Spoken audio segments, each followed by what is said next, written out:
D'abord, on sait depuis très longtemps que les infections virales peuvent déclencher des maladies rhumatismales.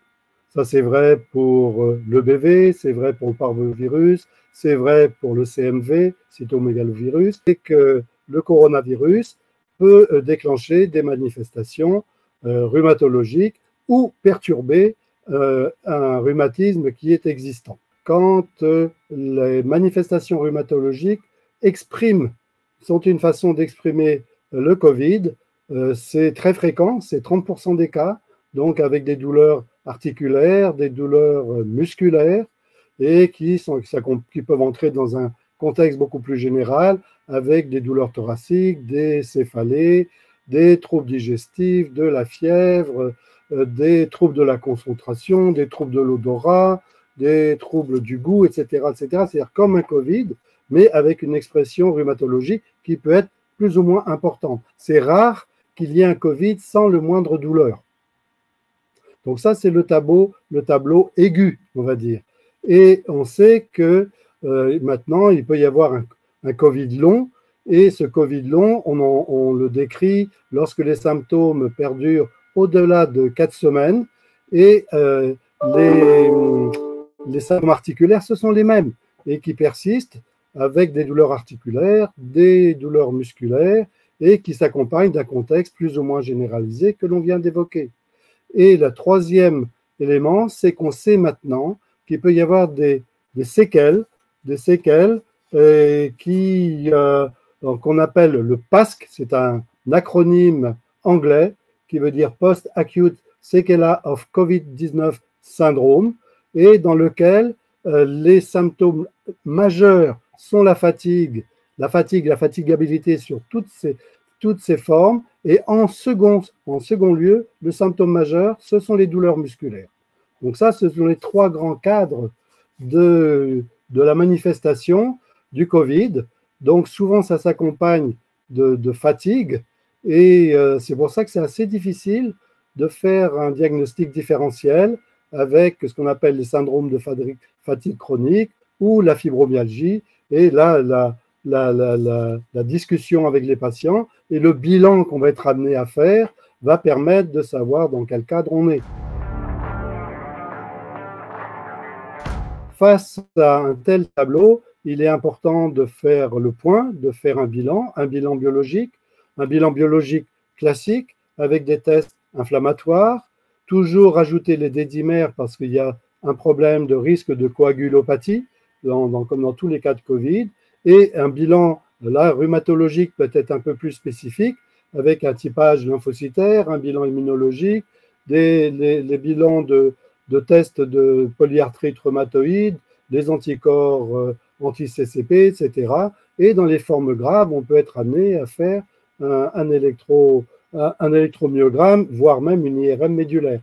Donc les bilans soient adaptés selon les cas, bien entendu.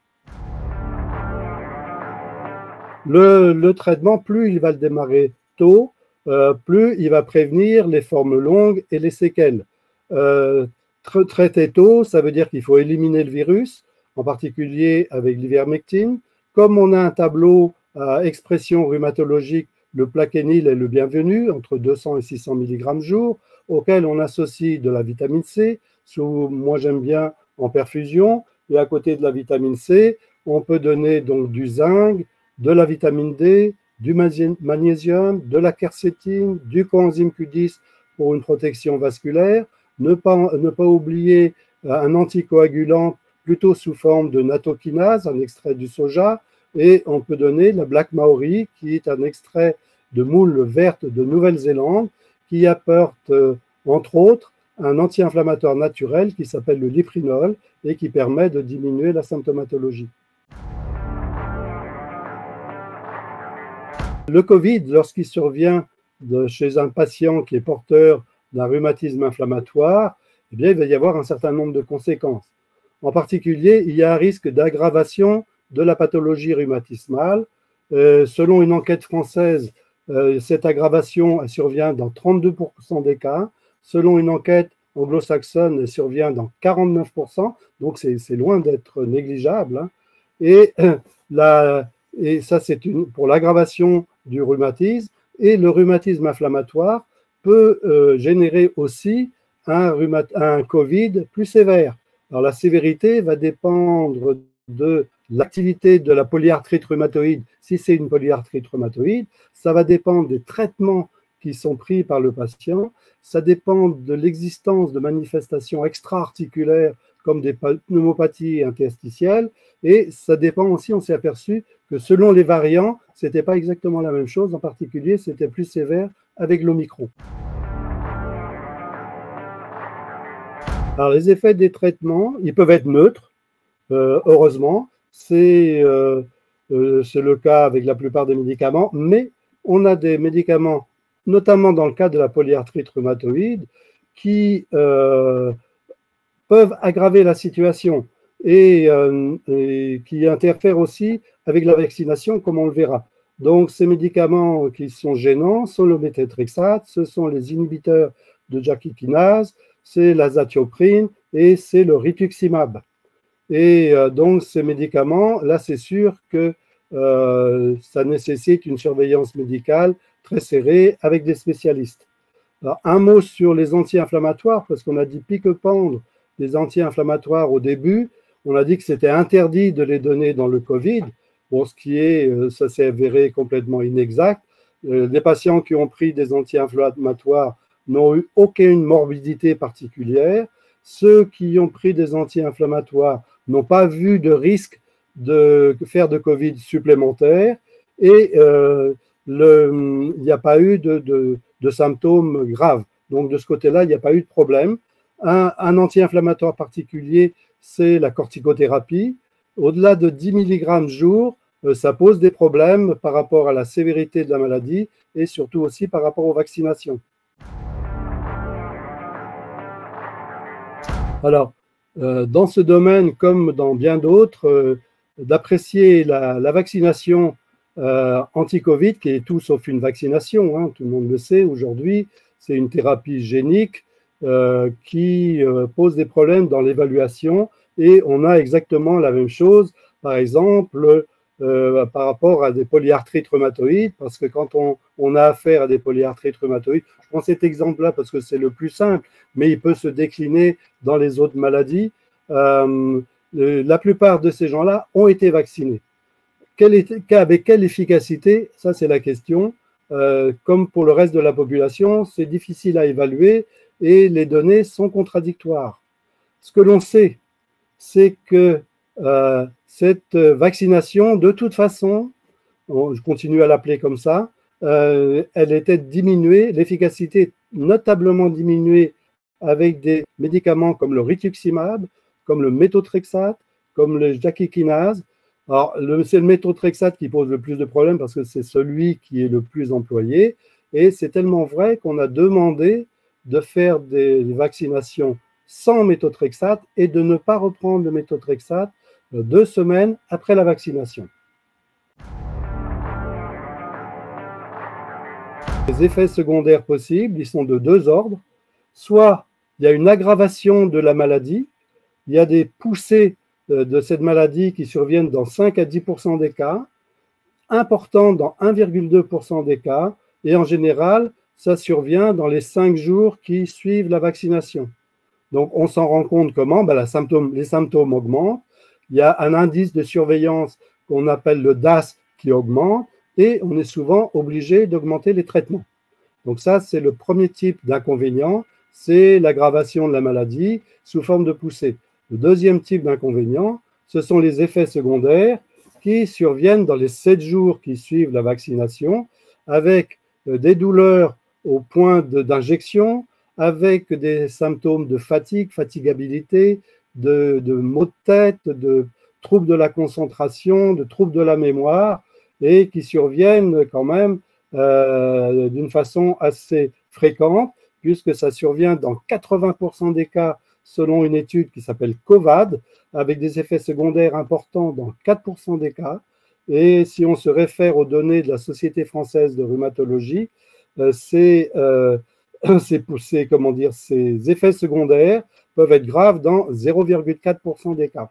Il y a une étude française dans laquelle il est dit que les polyarthrites rhumatoïdes déclenchées dues à la vaccination sont très rares. Si je me réfère au site de pharmacovigilance de l'OMS qui s'appelle VigiAccess, là je suis allé voir il y a quelques jours, il y avait 5878 cas de polyarthrite déclenchés par les vaccins. Et ces mêmes enquêtes disent que les pseudopolyarthrites rhizoméliques qui sont d'une vascularite qui peuvent être graves d'ailleurs en cas de Covid, parce que ça survient chez des sujets âgés qui ont une vascularite, qui peuvent avoir des troubles d'organes, qui ont des troubles de la coagulation. Donc, a priori, ces pseudopolyarthrites sont très rares. Sauf que là encore, si on se réfère à VigiAccess, il y a 3829 cas qui sont décrits après le vaccin. Donc, c'est toujours très difficile parce qu'il y a une manipulation de l'information. On en a été le témoin, on en est toujours malheureusement le témoin et les victimes. C'est difficile de savoir qui croire par rapport à tout ça. Je fais référence à une étude du New England Journal de Medicine qui avait dit en début 22 que les injections n'étaient ni sûres ni efficaces, qu'elles protégeaient mal du Covid et qu'elles entraînaient une surmortalité. Bien entendu, personne n'a repris cette publication, qui est une publication internationale. Dans une autre publication internationale, qui est du British Medical Journal de la même époque, il faisait état de la falsification des essais cliniques de Pfizer et de la fraude d'un sous-traitant qui s'appelle Ventavia et qui avait manipulé aussi les données. Donc c'est extrêmement désagréable, mais c'est tellement vrai que quand même qu'à l'issue de ces publications, un certain nombre, je crois qu'ils étaient 21 médecins et chercheurs suédois, ont demandé à ce qu'on stoppe la vaccination, en particulier chez les patients qui avaient des maladies rhumatismales. On s'aperçoit, pour conclure, que le Covid peut se manifester, entre autres, par des symptômes rhumatologiques, de douleurs qui peuvent durer, qui peuvent même s'inscrire après dans un Covid long, voire laisser des séquelles, et c'est la deuxième type de séquelle après la fatigue chronique. Donc ça, c'est la première conclusion qu'on peut faire. La deuxième, on peut prévenir ces ennuis par l'instauration d'un traitement ambulatoire précoce, comme je l'ai dit, avec l'ivermectine, avec le plaquenil, avec la vitamine C, etc. Je ne vais pas reprendre ce qu'on a dit, mais surtout ne pas tout jouer sur les vaccins comme on veut nous faire croire. Et malheureusement, l'expérience montre que chez les rhumatisants, comme chez les gens ordinaires, je vais dire qui ne partent pas ce type de pathologie, eh bien l'efficacité, elle est douteuse, les effets secondaires sont réels et l'aggravation d'un rhumatisme est toujours possible avec le vaccin.